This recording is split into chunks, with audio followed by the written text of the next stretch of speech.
Happy असार 15 भेगतिर खाने दिन।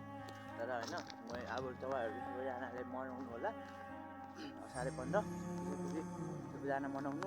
म चाहिँ अब म घरमा छुइनँ, त्यही भएर चाहिँ मैले मनाउनु पाएन। मलाई दुःखी लागिरहेछ होइन। अब मैले त मनाउनु पाएन, अब घरमा भएको भए त मैले अब असार 15 मनाउनु पाउँथेँ, तर म बाहिर छु। त्यही भएर मैले तपाईँहरू सबैजना मनाउनु होला भनेर चाहिँ म अनुरोध राख्दैछु। त्यहाँदेखि असार 15 अब यो साल मनाउनु नपाएँ, के भयो यो पछि अब आउने साल मनाउने छु। त्यही भएर अब मम्मी बाबा भएको भए पनि म मनाउनु हुन्थ्यो, तर मैले मनाउनु पाएन। पाएको थियो तर यो साल मनाउनु पाएन, आम पनि खानु पाएन होइन।